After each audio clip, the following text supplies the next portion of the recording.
Assalamualaikum warahmatullahi wabarakatuh. Assalamualaikum warahmatullahi wabarakatuh. Buya, saya ingin bertanya. Saya telah kemarin membaca kitab fikih bahwa di dalam fikih menjelaskan untuk akikoh anak laki-laki jatahnya 2, kemudian perempuan 1. Yang saya ingin tanyakan, untuk laki-laki jatahnya 2, apakah dengan 2 itu kita bisa dicicil? Artinya misalnya ini tahun ini 1, tahun depannya 1 lagi. Kemudian untuk akikoh, di desa saya kadang-kadang orang mengatakan bahwa orang yang berkorban tidak akan diterima atau tidak boleh kecuali dengan melakukan akikoh dulu. Soalnya di desa saya Cipelem, Bulakamba, Brebes, rombongan dari Ibu Hajah Miftahul Janah itu mengatakan bahwa orang yang belum akikoh itu tidak boleh korban. Terima kasih. Wassalamualaikum warahmatullahi wabarakatuh. Waalaikumsalam warahmatullahi wabarakatuh. Bismillahirrahmanirrahim. Yang pertama, memang biasanya pertanyaan masalah akikah ini akan mulai ramai di saat masuk hari korban. Ini banyak permasalahan. Permasalahan adalah kesalahpahaman fikih. Kesalahpahaman fikih yang pertama adalah orang ngira korban, saya bicara korban dulu. Ngira korban itu seumur hidup sekali. Ini nih kesalahpahaman fikihnya. Sehingga kalau ada Pak Haji diajak korban, oh saya sudah korban kapan? 10 tahun yang lalu. Ini coba di masyarakat. Jadi sering baca, saya belum korban, saya sudah korban, saya belum korban, saya sudah korban. Padahal yang namanya korban itu sunnah. Kapan kita masuki bulan Idul Adha, maka itu disunahkan kita untuk korban. Ya kalau 60 tahun, kalau kita ketemu 60 kali ya 60 kali. Sunnah, tetap sunnah, tetap sunnah, tetap sunnah. Baik. Nah kalau akikah seumur hidup sekali. Haji sekali. Ini makanya korban itu dianggap kayak haji. Makanya sekarang itu kampung di Indonesia itu sedikit penduduknya. Sebab di satu dosa itu penduduknya cuman, kalau bisa ketahuan di hari raya penduduknya cuma 46. Dari mana tahunya? Kambingnya cuma 46. Berarti kan kambingnya 46, penduduknya cuma 46. Yang korban cuma 46 orang, yang lain nggak ngerti kalau korban itu sunnah baginya. Dan kalau orang sadar korban ini akan menabung, tidak membeli di waktu mahal, bisa jauh-jauh. Setelah bulan haji buar, beli untuk disembelih tahun depan. Sunnah setiap orang, sunnah ini ya. Setiap tahun.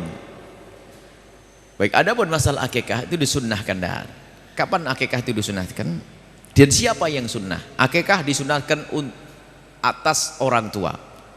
Jadi orang tua yang punya anak sunnah dia mengakikai anaknya. Bukan saya ngakikai abah saya, bukan saya ngakikai.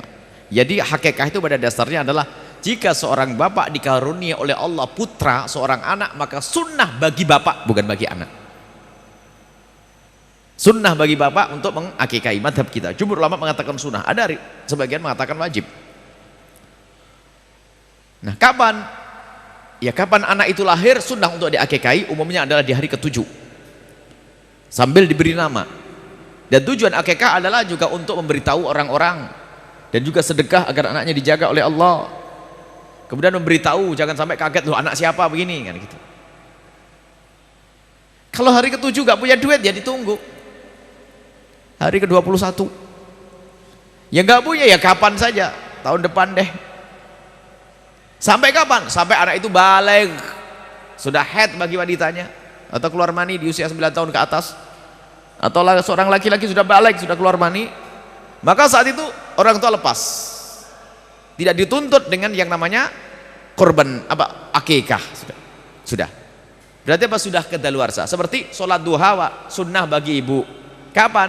Mulai dari terbit matahari sudah meninggi sampai matahari kencang di atas, sebelum itu. Setelah kelewat ya sudah kelewat. Berarti kesunahannya kelewat sudah.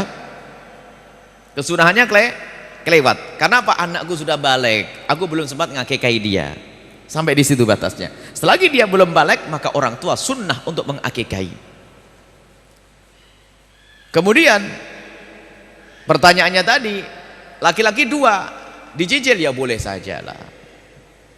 Dicicil boleh. Sekarang aduh punyanya kambing 1, sembelih 1, nanti ada lagi sembelih lagi yang kedua, boleh, nggak ada masalah.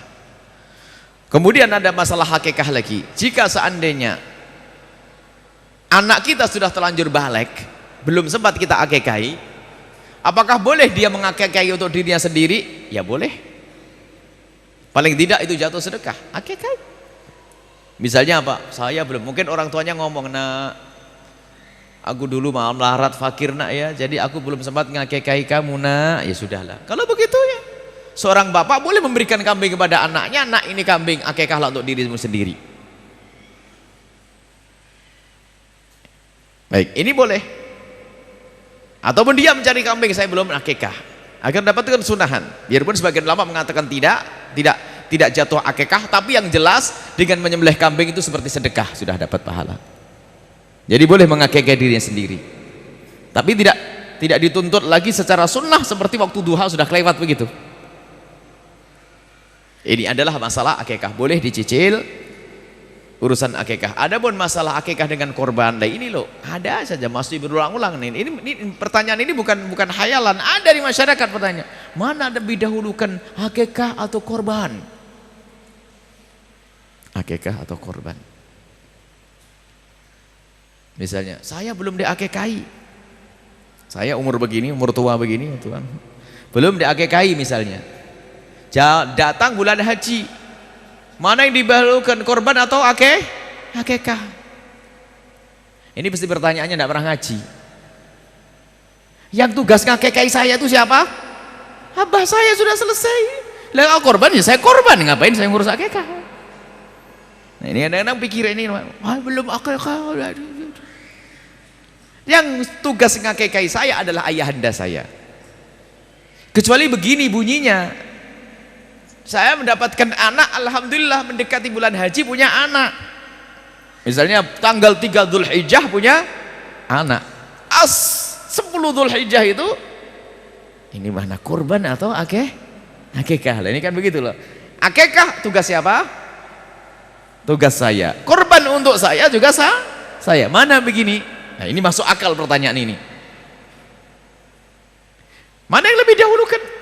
Ditanya dulu, ente bakal punya duit lagi enggak nanti kalau akikahnya diundur sedikit? Oh punya, ya sudah korban aja sekarang, nanti akikah biar banyak yang disembelih nanti. Sebab kalau dijadikan akikah nggak bisa korban. Tapi kalau akikah tinggal mundur beberapa hari saja, nggak susah sebetulnya. Yang menjadi masalah tuh pertanyaan itu muncul karena orang menganggap korban itu seumur hidup sekali. Itu jadi korban, kalau ada orang belum diakikahi, korban adalah sunnah yang dikukuhkan. Adapun akikah bukan tugas saya, tugas abah saya. Kalau abah saya ternyata belum mengakikahi, ya karena tidak mampu. Memang itu dituntut, nggak ada. Kalau semua kullu mauludin marhunun bi akikatihi, semua bayi itu akan digadai dengan akikahnya. Kalau tidak diakikahi nggak bisa beri syafaat kepada bapaknya. Loh, bapaknya melarat, nggak punya duit. Masa Islam apa ajaran sekejam itu nih? Ini kan salah fahamnya santri yang ngantuk kerjaannya ngeliwet tok. Belajar yang jangan merepotkan orang sederhana sebenarnya permasalahannya. Tapi ini pertanyaan saya sering setiap masuk kalau begini pasti setelah hari Idul Adha itu coba ini tahun depan itu ada lagi pertanyaan karena beliau pasti ditanya lagi kalau ustadz di kampung itu banyak ini terulang-ulang. Selesai ya. Jadi akikah adalah sunnah yang dibebankan oleh Allah kepada orang tua untuk mensyukuri anaknya. Adapun korban atau atas diri. Kalau saya punya anak, maka saya dan anak dan istri korban. Kalau 10, 12. Kalau ternyata punya satu, kalau punya satu saja, aduh nih satu keluarga cuma punya satu nih, lumayan satu. Seperti Nabi pernah dalam riwayat, Nabi menyembelih satu korban untuk keluarga, hadhi udhiyati wa ahli baiti. Ini adalah korban untukku dan keluargaku. Istilahnya sunnah kifayah. Jadi kalau kita punya keluarga 10, hendaknya nyembelih 10. Kalau nggak bisa 10 ya 9, nggak bisa 9 8, nggak bisa 8 nggak bisa 1. mewakili keluarga semuanya.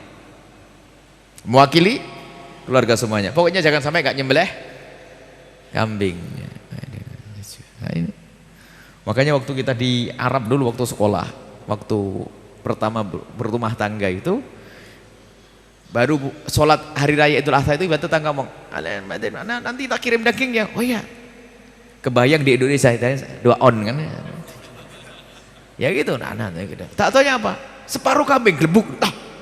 Oh begitu, rupanya setiap rumah itu pasti nyembelih kambing, 1, 2 dan sebagainya. Dikasih separuh kambing. Karena kita sudah berumah tangga, dikasih separuh kambing. Sebelahnya separuh kambing, bingung. Akhirnya buat maulidan sama anak-anak, sama temen nenek.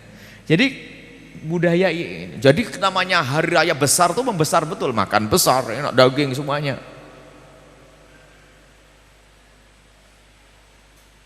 Di Indonesia Masya Allah memang orangnya qanaah, jadi cukup 3 on, 4 on.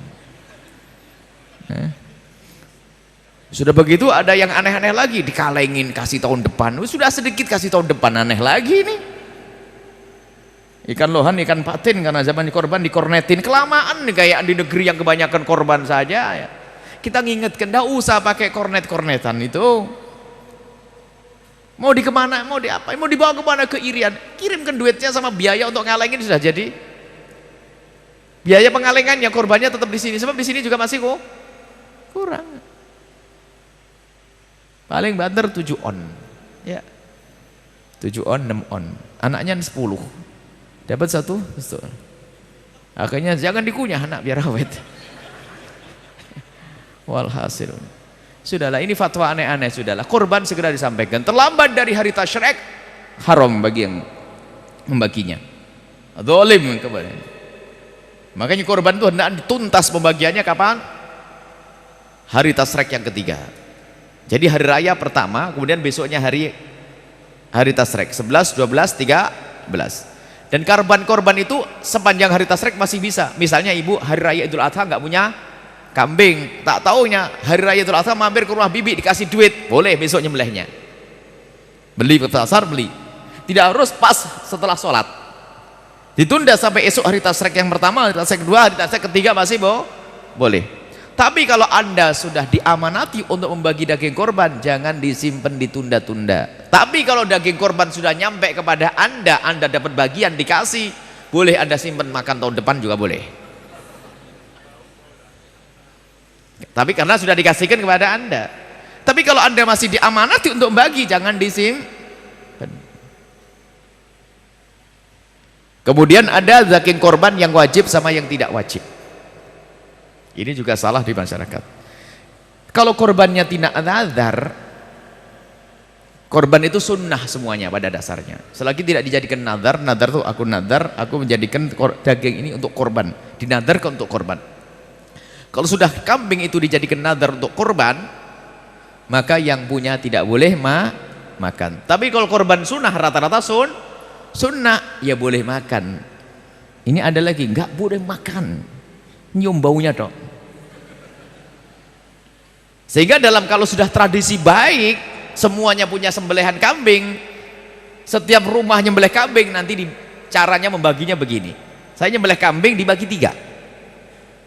Korban sunnah tadi dibagi 3. 1/3 dibagikan pada fakir miskin. 1/3 untuk keluarga, jangan sampai keluarganya ngiler. 1/3 lagi dimasak untuk menyambut tamu, karena mungkin tamu datang. Asal dibagi 3. Jadi boleh makan, jangan dikasih bulunya. Ada nggak boleh kata. Masya Allah. Kalau nazar iya nggak boleh. Ini adalah bab korban banyak nih. Hukum-hukum korban tuh banyak. Ini kalau kita bicara korban. Tapi tidak apa-apa, cukup sampai di sini dulu. Masih agak jauh, insya Allah kita akan bahas pada pertemuan selanjutnya, insya Allah. Baik, seperti itu.